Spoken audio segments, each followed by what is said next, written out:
Hi, I'm Lily Donovan, and this is my story or whatever. My family's been a bit of a mess since forever.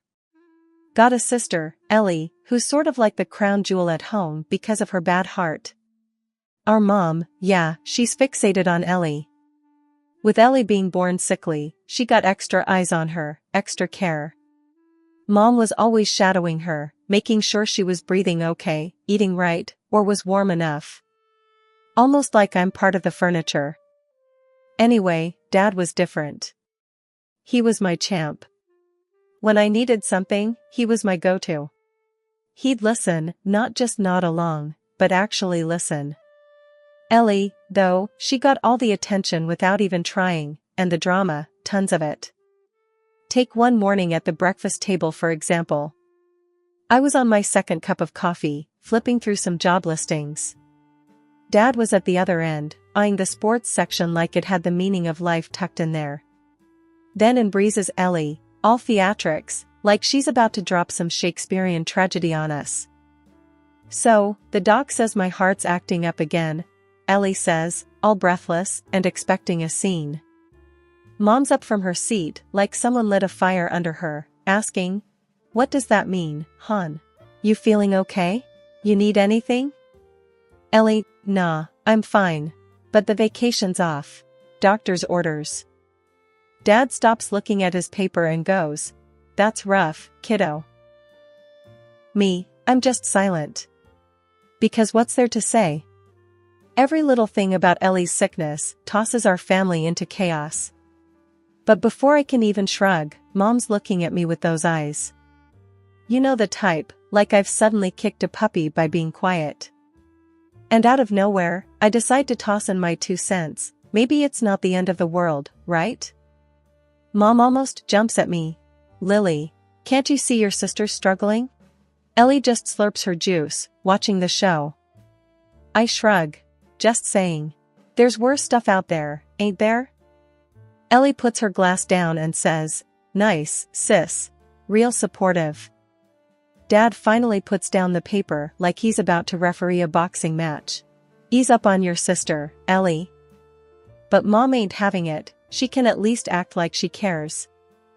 I push back from the table, this is the same old song and dance. I tell them straight, "Look, Ellie plays sick and we all gotta dance. I'm sick of it." Literally. Ellie's eyes go all wide like she can't believe I'd say that, but come on, it's been the story of my life. Dad gets that I'm fed up, and tries to smooth things over. Let's all just calm down. But I've already grabbed my jacket. Walking out, I toss over my shoulder, "I'll be back when the drama's done." You can bet they had a lot to say after I left, but honestly, for once, it was nice not to hear it. Dad understood, Mom was pissed, and Ellie, well, Ellie was Ellie. That's family for you. My sights were set on college, it was my out. It wasn't just about getting away, it was about getting somewhere. Grades had been my weapon of choice, and I wielded them well. I scored a ticket to a good school, a scholarship to boot. Ellie, despite everything, made it to college too, though it was clear her path there was marked by a different set of expectations. She was out to prove something, but I still wasn't quite sure what. "You gotta aim high, Lil," Dad said once as we cleared plates, his hand landing heavy and sure on my shoulder. "Don't let anyone dim your lights, hear me?" "Yeah, Dad. I hear ya." I smiled, tucking those words close. It was the quiet fuel I needed. To soar. To escape. To be more than just Lily Donovan, sister to the kid with the weak heart, daughter to a mother with uneven scales. College was a different world. I had my nose in the books, pushing hard to make something of myself. Ellie, she just couldn't hack it. She was lost, floundering in seminars and lectures, like she was trying to read a map with no legend. She dropped the news on me like a bomb, the tinny voice from my cell speaker signaling surrender. "College ain't my jam, Lily," Ellie said, her words lackluster. "I'm dropping out." I balanced the phone between my ear and shoulder, multitasking between the call and my constitutional law textbook. "You're bailing?" Just like that? Got better things lined up than being a brain like you, she snapped back. There was a heavy dose of her trademark venom in her voice. The same one that could turn from sweetie to serpent in a single sentence. So, what? You're skipping off into the sunset with the first guy who bats an eye? I snorted. Exactly, she hissed. Someone's gotta live a little while you bury yourself in those dusty books. Wouldn't want to die alone with cats as my only company. I squeezed the bridge of my nose. Ellie could never resist a jab. Next thing I knew, I was sitting in the back of a dimly lit church, law book hidden in my lap, as Ellie strutted down the aisle. She had nabbed herself a husband before she'd even figured out who she was. It was like she was playing life's game without bothering to learn the rules. After the I do's, she swanned over with her glass raised, smirking like she'd won some sort of race.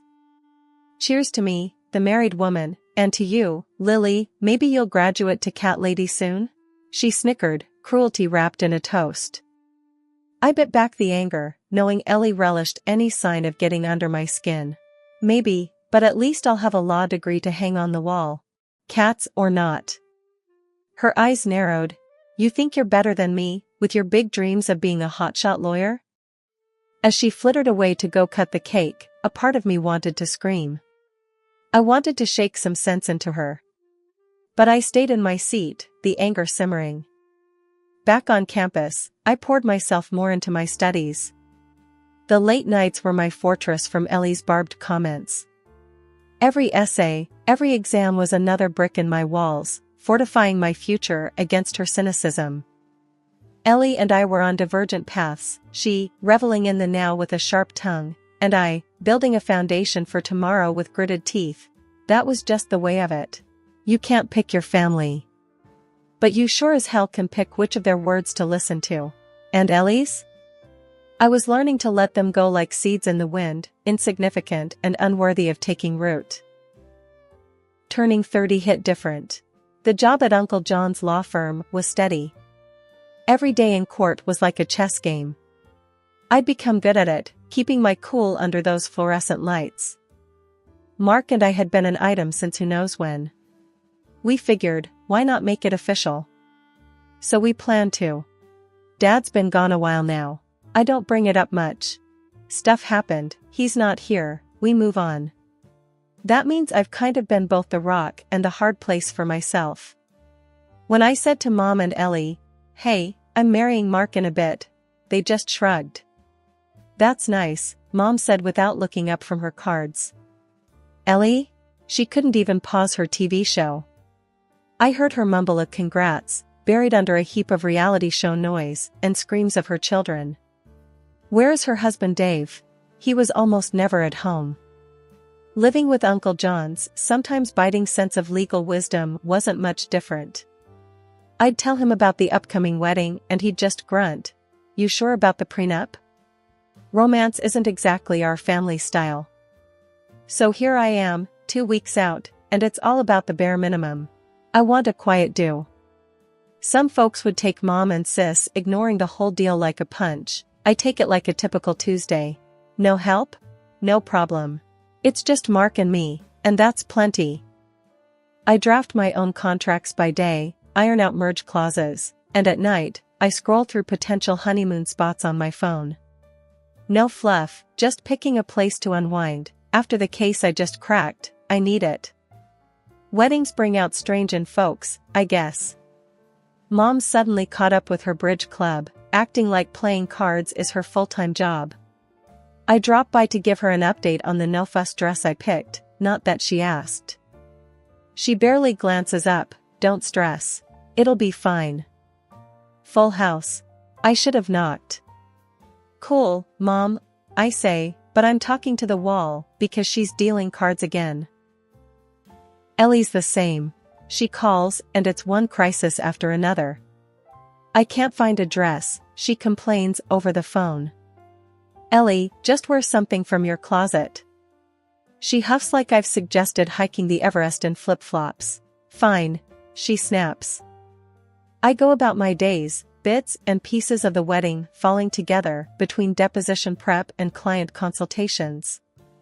Mark's doing his share, but mostly he's just keeping me sane.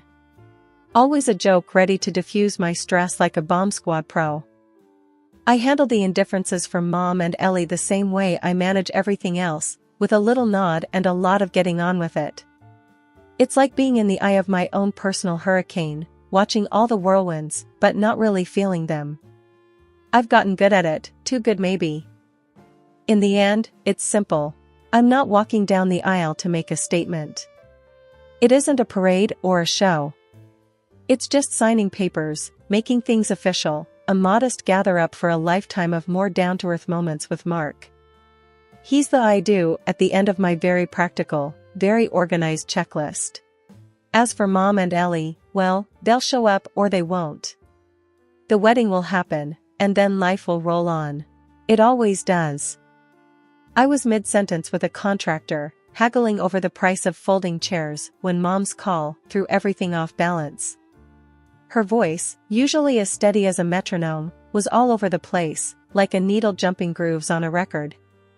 "Honey, Ellie's been left by her husband, with 2 kids," she said, and I could almost picture her hand fluttering to her chest, the way she does when the latest gossip hits. I was so stunned I almost dropped the phone. "What? You're joking." "No, dear. I wish I were. She's a mess. We're all in shock. It's just, would you consider postponing?" I bristled at the notion, felt that stubborn streak flare up. "Postpone? Mom, I've got a timetable tighter than a drum here. You know that." "But Ellie is going to have to deal with her own mess," I cut in, with an edge that said the discussion was closed. But Mom wasn't done. "She needs us, needs family. Maybe it's not a good time for a wedding?" I scoffed. "And when is it ever a good time, huh? Look, I'm sorry for Ellie, but life doesn't stop. Mine doesn't, at least." I turned to Mark, who had witnessed the tail end of the call, his eyebrows doing a high-wire act. "What now?" he asked, towing the line between concern and asking for the mess report. "Ellie's husband ditched her. Mom wants us to push back the wedding." His eyes widened slightly. "Wow.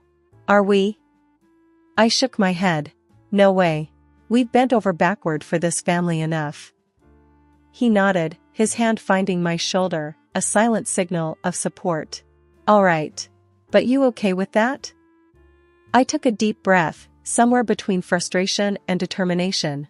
"Hell yes. It's our turn, Mark. We've done the waiting, the pleasing. Remember?" "I remember," he said, that low voice steady as ever. "It's just family is." I raised a hand. "Don't say complicated. It's overrated." Mark chuckled, a low rumble in his chest. "All right, tough cookie.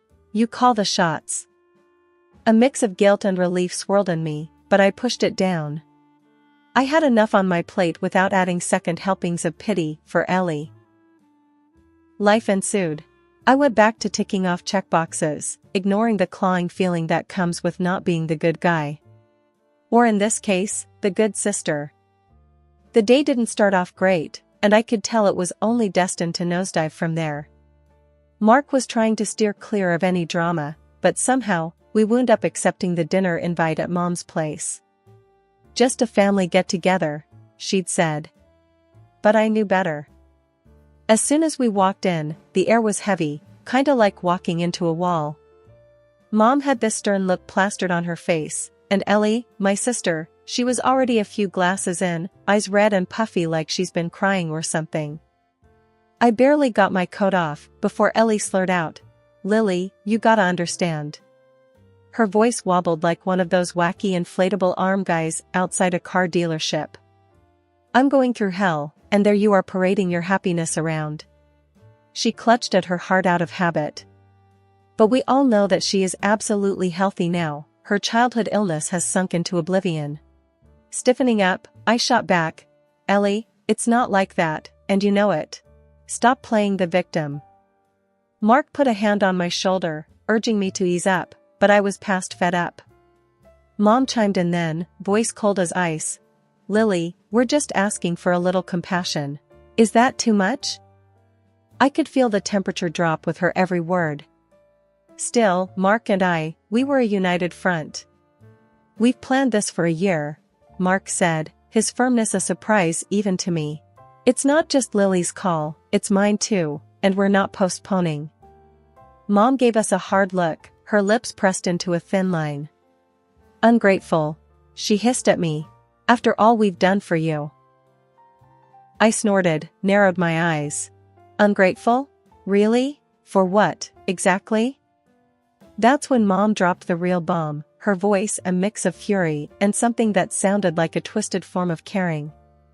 If you can't cancel your wedding, then at least skip your honeymoon. Stay and watch your nieces and nephews. Give your sister a break to travel, let her heal. Mark snorted, disbelief coloring his chuckle. Are you serious right now? We're supposed to give up our honeymoon for Ellie's getaway? Ellie stood up, swaying a little as she leaned across the table with a sneer. Yeah, 'cause why should you be happy if I'm not? I stood up too, my chair scraping loudly against the floor. Enough, Ellie. Life doesn't stop for you. I'm getting married, and I'm going on my honeymoon. End of discussion. Mom stared at us, eyes flinty. If you walk out that door, Lily, don't bother coming back. And if I stay, what? I get guilt-tripped and walked over my entire life? I snapped, already heading for the door. Mark was right behind me. Neither of us looked back, even as the door slammed shut with a sound that said more clearly than any words could, the line was drawn. It was us against them, and I was done playing by their crazy rules. I was knee-deep in Tool and Good Wishes when Uncle John's number lit up my phone. Ain't this the time when you're supposed to be getting pampered or something? Was his gruff opener when I answered. Yeah, well, you know how it goes, I replied, half laughing, despite the frustrations nipping at my heels. You got a minute? He asked. His voice had that no-nonsense edge to it that I remembered from when I was a kid. Sure, lay it on me, I said, stepping out onto the venue's balcony for some privacy. It's about your mom's latest request, Uncle John started, and I braced myself. Listen, kiddo, she tried to strong-arm me to cancel your vacation. No vacation, no honeymoon, says it's what family does, supports each other and all that jazz. I felt my hands clench around the phone. Is that right? I managed to say, trying to keep the ice out of my voice. Yeah, but don't worry, I told her where to shove it, Uncle John replied, and I could almost hear him spitting the words out. Uncle Jay, you didn't have to get involved, I said, the gratitude and stress mixing up inside me. I'll fight your corner any day. This is your time. You and Mark deserve to enjoy all of it, without any crap thrown your way. I just can't believe she's trying to ruin my wedding and break my honeymoon, I said, rubbing my temple. Stubborn as a mule, that sister of mine, he chuckled, but it was that kind of laugh that didn't reach the eyes. Anyway, I've got your back. You two just focus on tying the knot and then getting naughty on your own time, if you catch my drift. I laughed, a real laugh this time, couldn't have said it better myself, Uncle. Course you couldn't. I'm the family wordsmith, he said, his voice proud as a peacock. Then he lowered it a notch. Remember, kiddo, you're doing nothing wrong. Go, get married, be happy. I promised I would and hung up, feeling a notch lighter, but with the weight of the whole situation still sitting on my chest like an unwelcome cat. The rehearsal dinner was buzzing when I got back. Mark caught my eye across the room and frowned when he saw my face. Everything okay? He mouthed. I nodded and made my way through a sea of relatives and friends, plastering on a smile like it was lipstick. Mark met me halfway, his hands finding mine, his eyes searching my face. You're worrying me, he said. It was Uncle John. Mom's trying to recruit him into her save the date but screw the honeymoon campaign. I sighed, feeling the whole thing splayed out again. He snorted. She's relentless. Like a dog with a bone, I agreed. But Uncle John's not biting. I swear, he's the only one actually standing up for us. Well, we've got each other. That's the main thing, Mark replied, and wrapped me in a hug that felt like armor against the world's crazy.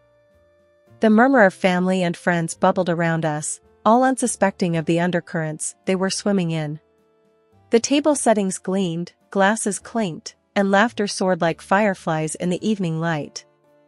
As I lay down that night, with the stars wearing their best shine outside my window, I could only hope that our next chapter would be written on the bright side of this often too shadowed world.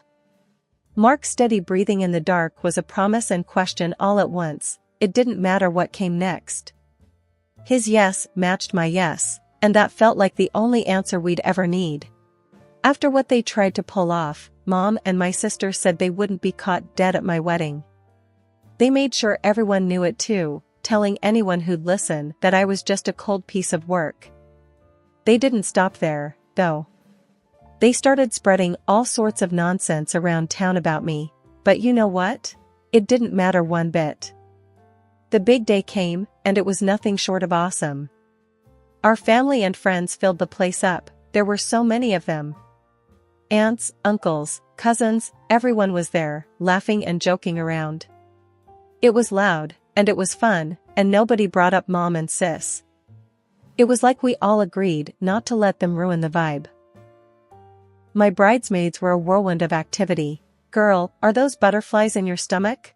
Or just the 2 bottles of champagne we guzzled? Lisa, always the joker, nudged me with her elbow as she adjusted my veil for the 100th time. Just excitement, I guess, I replied, my smile as wide as the horizon. Well, you look banging, Jen chimed in, her hands making tiny adjustments to my bouquet. Mark's gonna fall over when he sees you. The ceremony space was filled with the tunes of a string quartet digging into my favorite classics, nothing fancy, just raw music that filled the soul. Damn, can you believe you're about to get hitched? Lisa sighed, her tough tone softened a touch by the moment. Believe it? I planned it, down to the last petal. I laughed as I peeked through the crack of the door at the guests filtering in. The ceremony was a blur of words and emotions. When it came time to exchange vows, Mark's voice filled the room. I promise to keep it real, to be your partner in crime, to have your back, and make you laugh when life sucks.